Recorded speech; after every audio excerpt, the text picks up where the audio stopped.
Die weiße und die schwarze Braut. Von der Entdeckung der zwei Seelen. Erstes Vorspiel, ein Tal im Hessenland, 1812. Im Jahr 1812.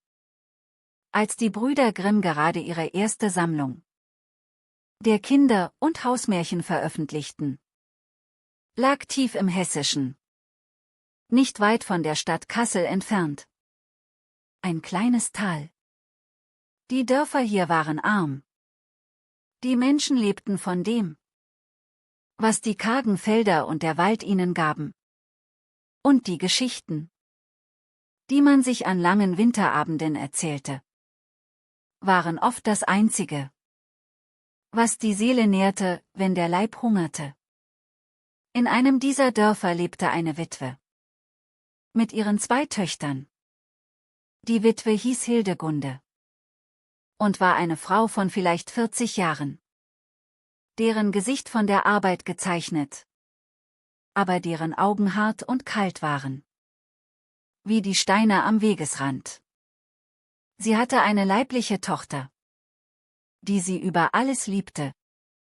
Ein Mädchen namens Brunhilde. Brunhilde war nicht schön. Ihr Gesicht war breit, ihre Haut fahl. Und ihr Wesen war träge und selbstsüchtig. Aber für ihre Mutter war sie das Kostbarste auf der Welt. Die andere Tochter war Hildegundes Stieftochter. Sie hieß Clara. Ihr Vater, ein armer Holzfäller, war vor 3 Jahren bei einem Unfall im Wald ums Leben gekommen.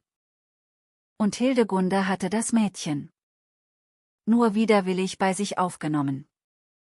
Clara war anders als ihre Stiefmutter und Stiefschwester.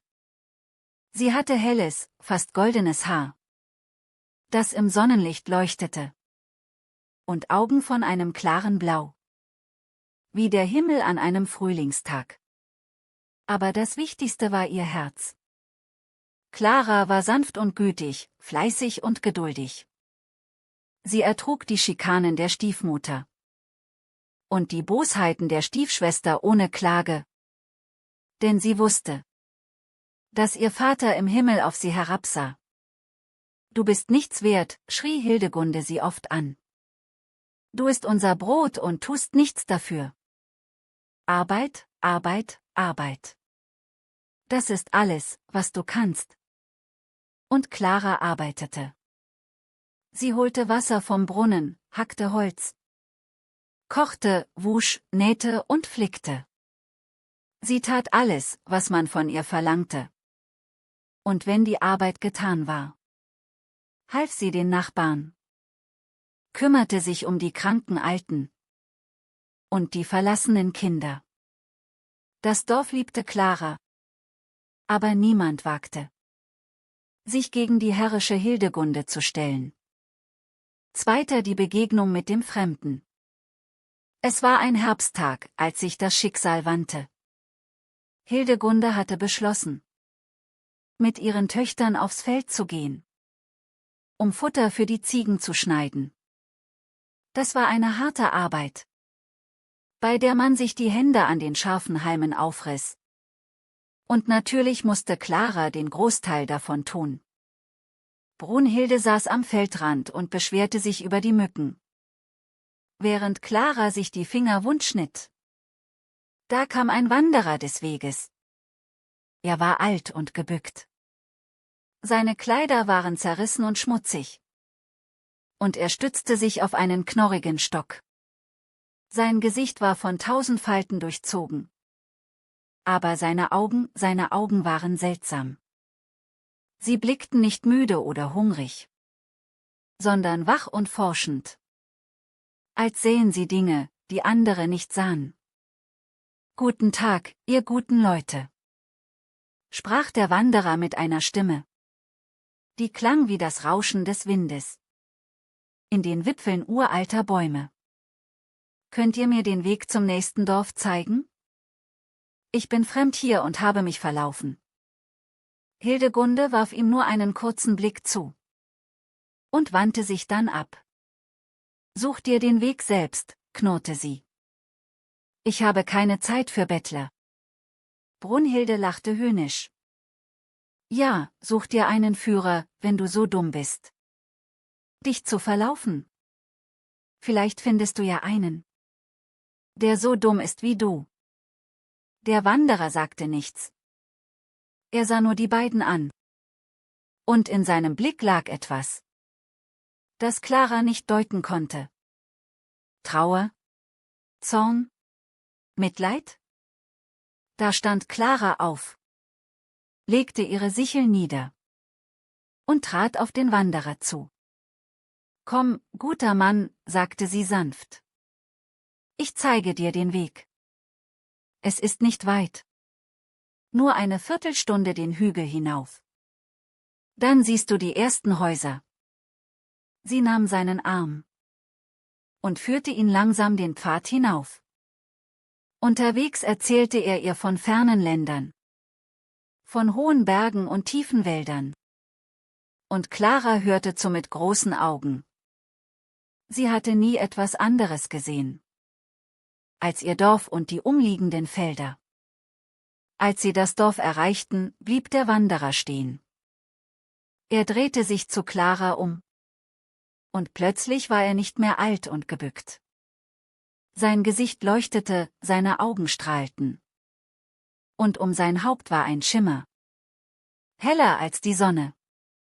Fürchte dich nicht, Clara, sagte er mit einer Stimme, die Clara bis ins Mark traf. Ich bin nicht, was ich scheine. Ich bin der Herr. Und ich habe dein Herz geprüft und für gut befunden. Du hast mir geholfen. Obwohl du nichts zu gewinnen hattest. Obwohl deine Stiefmutter und deine Stiefschwester dich verhöhnten. Dafür will ich dich belohnen. Clara wollte sprechen. Aber die Worte blieben ihr im Hals stecken. Du darfst 3 Wünsche frei haben, fuhr der Herr fort. Sprich sie aus, und sie sollen dir erfüllt werden. Clara überlegte lange. Sie dachte an ihre Armut, an die harte Arbeit, an die Schikanen der Stiefmutter. Ich wünsche mir, sagte sie schließlich, dass ich so schön werde wie die Sonne selbst. Der Herr nickte. Das soll geschehen. Und dein zweiter Wunsch?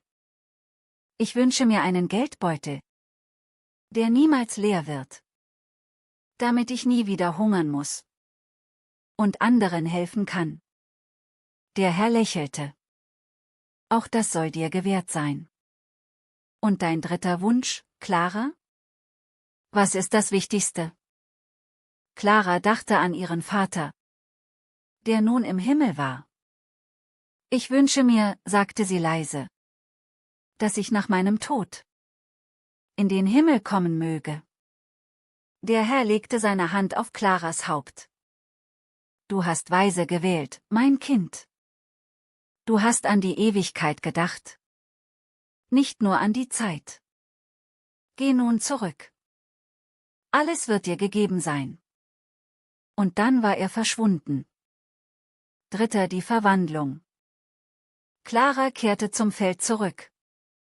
Als Hildegunde und Brunhilde sie sahen, trauten sie ihren Augen nicht.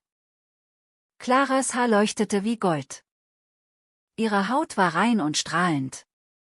Und ihre ganze Gestalt war umgeben von einem Glanz, der blendete. Was ist mit dir geschehen? Stammelte Hildegunde. Clara erzählte, was passiert war. Sie erzählte von dem Wanderer, von den 3 Wünschen, von der Verwandlung. Hildegunde wurde bleich vor Zorn. Dieser Bettler, dieser Landstreicher. Er war hier bei uns zuerst. Er hätte uns beschenken müssen, nicht dich.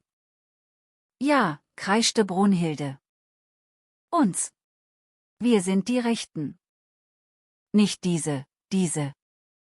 Sie verstummte. Denn in diesem Moment geschah etwas Schreckliches. Der Herr, der noch immer in der Nähe weilte, hörte ihre Worte. Und er wandte sein Angesicht von ihnen ab. Im selben Augenblick begann sich ihre Haut zu verfärben. Von den Fingerspitzen her kroch eine Schwärze über ihre Hände, ihre Arme, ihre Gesichter. Es war nicht die Schwärze von Schmutz, die man abwaschen konnte. Es war eine tiefe, innere Schwärze, die aus dem Herzen kam und sich nach außen fraß. Hildegunde schrie auf. Brunhilde schrie noch lauter. Sie rannten zum Bach, schrubben ihre Haut mit Sand und Asche. Aber die Schwärze blieb. Sie wurde dunkler, tiefer, hässlicher. Und damit nicht genug. Ihre Gesichter verzogen sich. Ihre Nasen wurden krumm. Ihre Augen traten hervor. Ihre Münder wurden schief. Sie wurden so hässlich, wie ihre Seelen waren. Als sie am Abend nach Hause kamen, wagte niemand im Dorf, sie anzusehen. Die Kinder versteckten sich, die Hunde knurrten. Hildegunde und Brunhilde waren verwandelt in das, was sie immer gewesen waren. Nur dass es nun für alle sichtbar war. 4. Das Leben danach. Die Jahre vergingen. Clara lebte in einem kleinen Haus am Rande des Dorfes, das sie sich von ihrem nie versiegenden Geldbeutel gekauft hatte. Sie half, wo sie nur konnte. Den Armen gab sie Brot. Den Kranken brachte sie Suppe. Den Verlassenen schenkte sie Trost. Das Dorf liebte sie noch mehr als zuvor. Und man nannte sie nur noch die weiße Clara. Wegen ihres strahlenden Wesens. Hildegunde und Brunhilde aber lebten in ihrem alten Haus und verkümmerten vor Neid und Hass. Ihre Schwärze wurde mit jedem Jahr tiefer. Ihre Hässlichkeit mit jedem Tag größer. Die Leute mieden sie. Und wenn sie sich auf der Straße zeigten, wandten sich alle ab. Das ist deine Schuld, schrie Hildegunde Clara an, wenn sie ihr zufällig begegnete. Du hast uns verflucht. Aber Clara schüttelte nur traurig den Kopf. Ich habe euch nicht verflucht, Mutter. Ihr habt euch selbst verflucht. Der Herr hat nur sichtbar gemacht, was in euren Herzen war. Clara hatte einen Bruder, Regina hieß er. Er war der einzige Mensch, der sie aus ihrer Kindheit liebte. Und sie liebte ihn über alles. Regina war vor Jahren in die Stadt gegangen und hatte dort Arbeit gefunden. Als Kutscher beim König selbst. Jedes Jahr, wenn er seine Schwester besuchen kam, staunte er über ihre Schönheit und Güte. Und jedes Jahr fragte er sie: Clara, lass mich dein Bild malen. Ich will es bei mir haben, wenn ich weit weg bin, damit ich dich immer vor Augen habe. Lange weigerte sich Clara. Wenn der König das Bild sieht, sagte sie, wird er mich haben wollen. Und ich will nicht in die Ferne. Ich will hier bleiben, bei meinen Leuten. Aber Regina ließ nicht locker. Schließlich willigte Clara ein. Unter einer Bedingung. Niemand außer dir darf das Bild sehen. Versprich mir das. Regina versprach es. 5. Das Bildnis. Regina hing das Bild in seiner Kammer. Im königlichen Schloss auf. Hoch über seinem Bett, wo nur er es sehen konnte. Jeden Abend vor dem Einschlafen betrachtete er das strahlende Gesicht seiner Schwester und dankte Gott für ihre Güte. Aber die Hofleute sind neugierig. Und Diener haben Augen überall.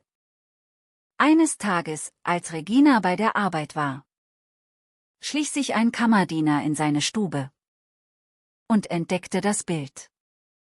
Was er sah, verschlug ihm den Atem. Eine Frau von solcher Schönheit hatte er noch nie erblickt. Ihr Haar leuchtete wie Gold.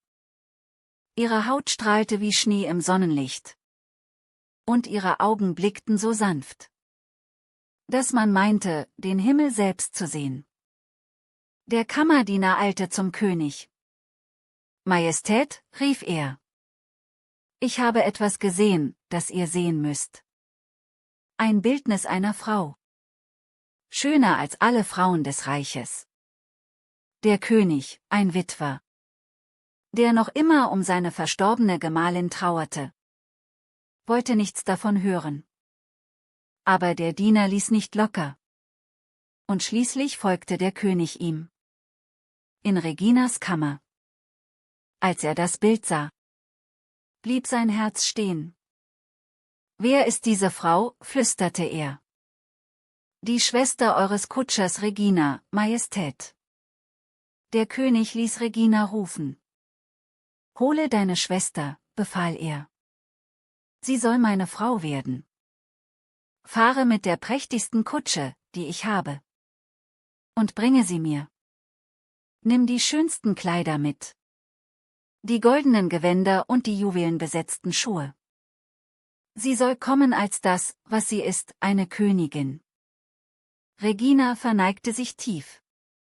Und sein Herz jubelte. 6. Die Reise. Die Kutsche war bereit. 6 Schimmel zogen sie an goldenen Zügeln. Die Räder waren mit Blumen geschmückt. Und im Inneren lagen Kleider aus Seide und Samt, besetzt mit Perlen und Edelsteinen. Hildegunde und Brunhilde erfuhren von der Nachricht. Ihr Neid kannte keine Grenzen. Sie soll Königin werden, zischte Hildegunde. Diese. Während wir hier verkümmern in unserer Schwärze? Das darf nicht geschehen. Brunhilde heulte vor Wut. Ich will Königin sein. Ich. Nicht sie. Hildegunde lächelte böse. Du wirst Königin sein, meine Tochter. Vertrau mir. Sie war eine Hexe, das wusste niemand im Dorf. Aber sie beherrschte dunkle Künste. Und nun war die Zeit gekommen, sie einzusetzen. Als die Kutsche am nächsten Morgen vorfuhr, um Clara abzuholen, waren Hildegunde und Brunhilde schon da. Wir begleiten dich, sagte Hildegunde mit falscher Freundlichkeit. Es ziemt sich nicht, dass eine zukünftige Königin ohne ihre Familie reist. Clara zögerte, aber sie konnte nicht Nein sagen. Sie stieg in die Kutsche. Und Hildegunde und Brunhilde stiegen nach. Regina, der vorne auf dem Kutschbock saß, bemerkte nichts. Die Pferde zogen an, die Reise begann. 7. Der Zauber. Kaum waren sie ein Stück gefahren, begann Hildegunde mit ihrer schwarzen Magie. Sie murmelte Beschwörungen, unsichtbar für das bloße Auge, und sandte ihre Kräfte aus. Regina traf es zuerst. Seine Augen begannen zu trüben, als läge ein Schleier über ihnen. Er konnte die Straße noch sehen, aber nur verschwommen, wie durch Nebel. Clara traf es als Zweite. Ihre Ohren begannen zu summen. Und plötzlich hörte sie nur noch halb, was gesprochen wurde. Worte kamen zu ihr wie durch eine dicke Wand. Clara, rief Regina vom Bock. Zieh dein goldenes Kleid an. Wir nähern uns der Stadt. Und der König soll dich in deiner Pracht sehen. Clara verstand nur Bruchstücke. Kleid? Gold? Fragte sie. Hildegunde beugte sich vor. Dein Bruder sagt, flüsterte sie, du sollst dein Kleid ausziehen und es Brunhilde geben. Sie soll es für dich tragen, damit es nicht schmutzig wird. Clara zögerte. Das klang seltsam. Aber sie gehorchte. Sie zog das goldene Kleid aus und gab es Brunhilde, die es gierig überstreifte. Eine Weile später rief Regina wieder. Clara, setz deine goldene Haube auf.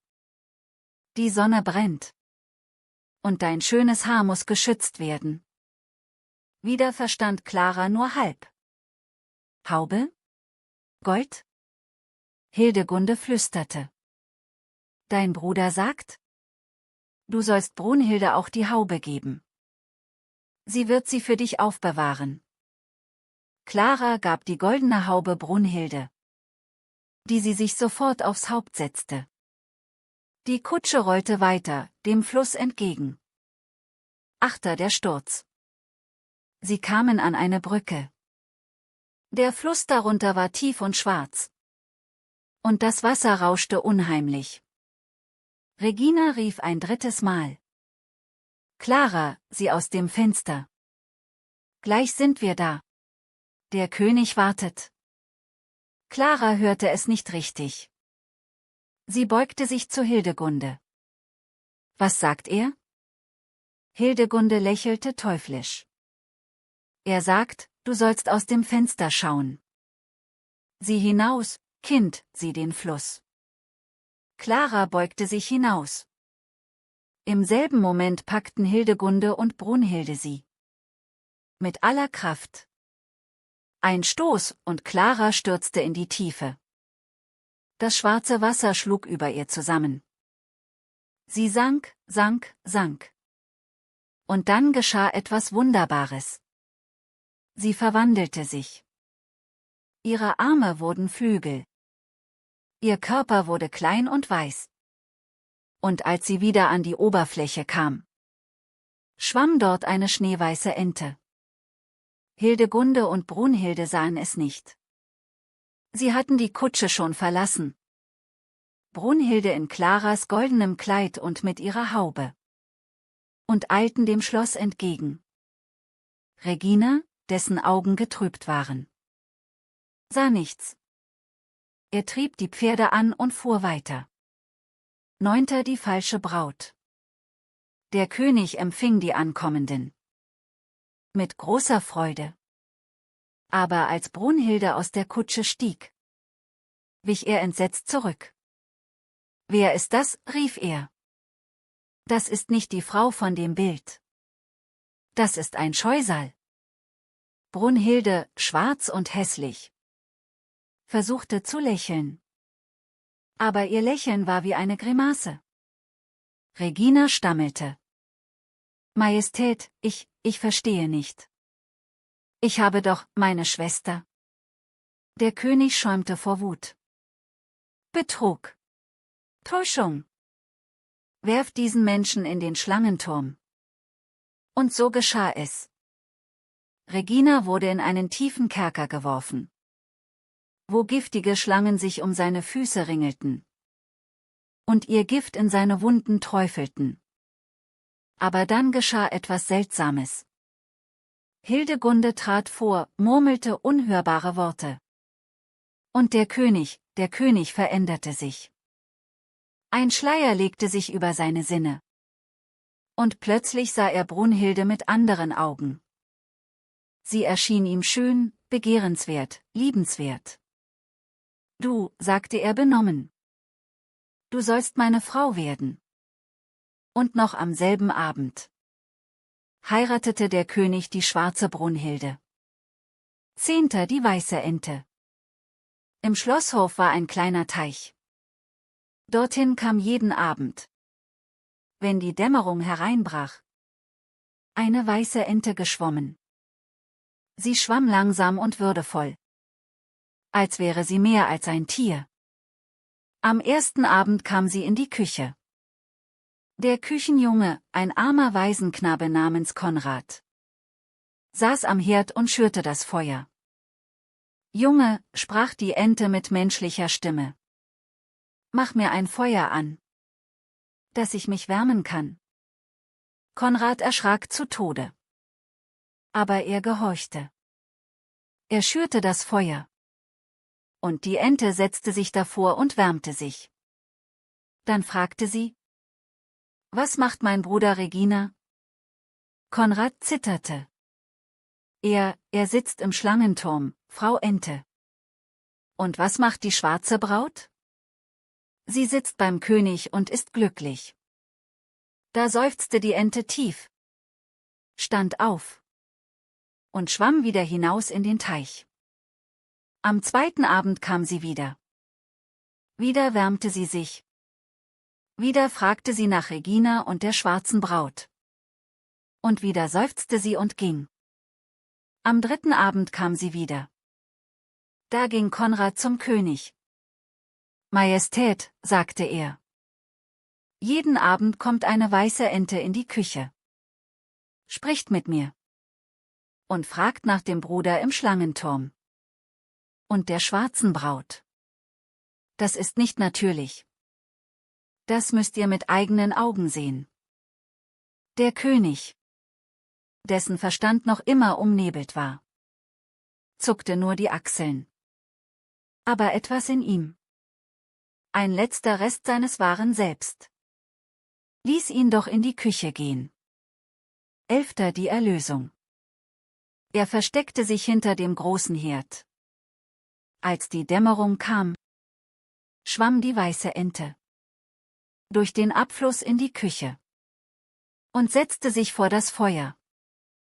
»Junge«, sprach sie, »mach mir ein Feuer an.« Konrad gehorchte. Dann fragte sie: »Was macht mein Bruder Regina?« »Er sitzt noch immer im Schlangenturm.« »Und was macht die schwarze Braut?« »Sie ist beim König und trägt die Krone.« Da seufzte die Ente. »Ach, wenn ich wüsste, wie ich.« In diesem Moment sprang der König hervor und schlug mit seinem Schwert zu. Nicht um zu töten. Er wusste nicht, warum er es tat. Eine innere Stimme befahl es ihm. Der Hieb traf die Ente am Hals. Und im selben Augenblick verwandelte sie sich. Aus der Ente wurde eine Frau.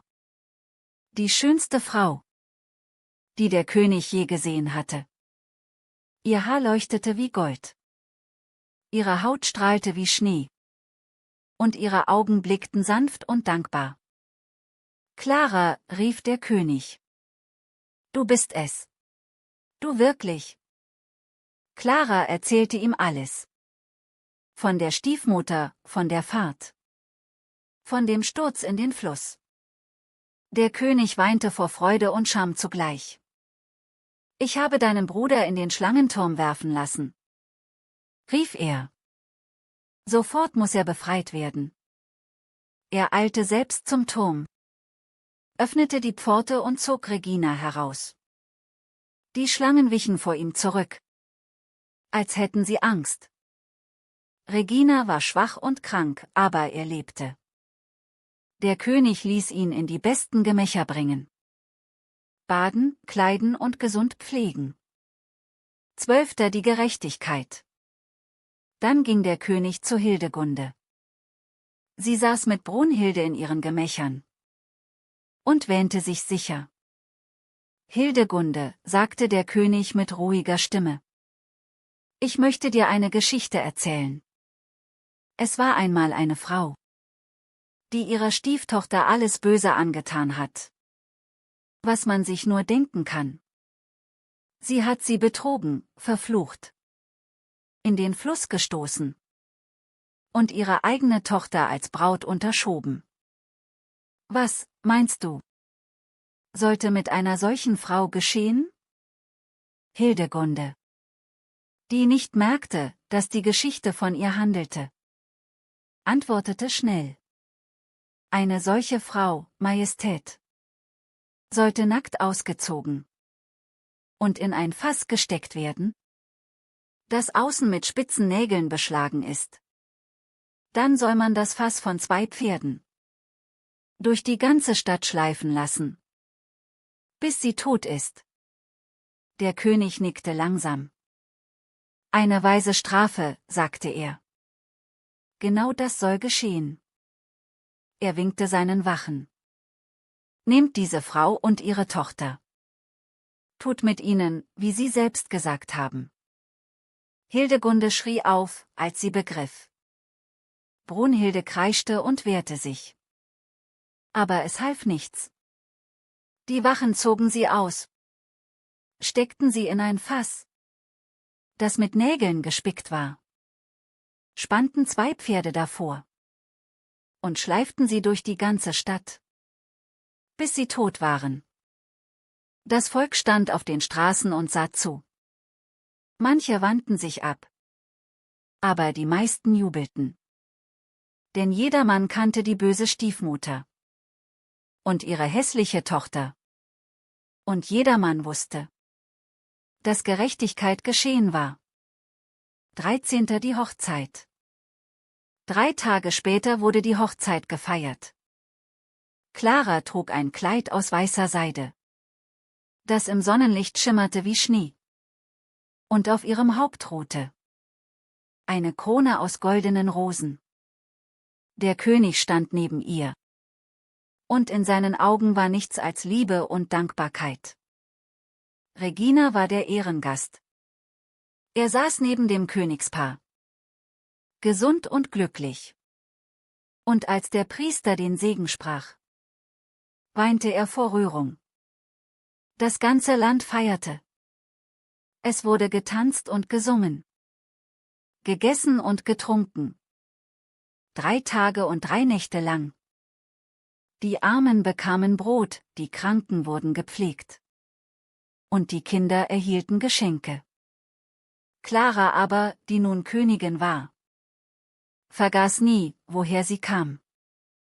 Jeden Tag ging sie hinunter zu den Armen und Kranken, half, wo sie konnte, und teilte, was sie hatte. Ihr Geldbeutel, der nie leer wurde, war eine große Hilfe. Aber das Wichtigste war ihr Herz. 14. Epilog, das Leben danach. Clara regierte das Königreich. Viele Jahre lang mit Weisheit und Güte. Sie bekam Kinder mit dem König.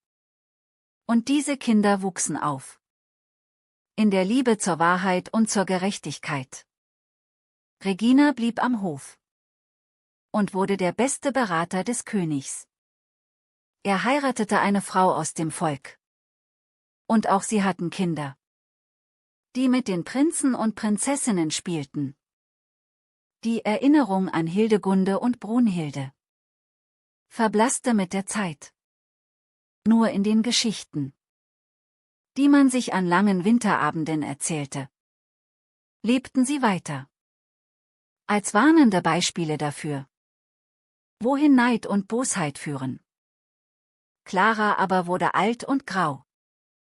Als sie auf ihrem Sterbebett lag, rief sie ihre Kinder zu sich und gab ihnen den nie versiegenden Geldbeutel. Dieser Beutel, sagte sie mit matter Stimme, ist nicht das Wichtigste. Das Wichtigste ist das, was ihr in euren Herzen tragt. Hütet es wie einen Schatz.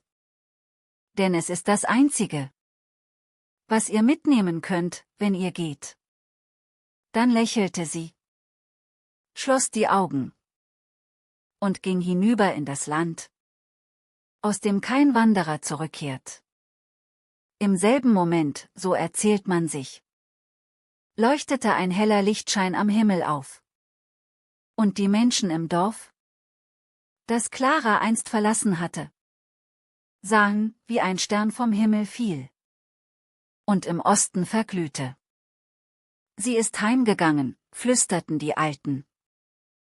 Die weiße Clara ist heimgegangen. Zu dem, der sie gesegnet hat.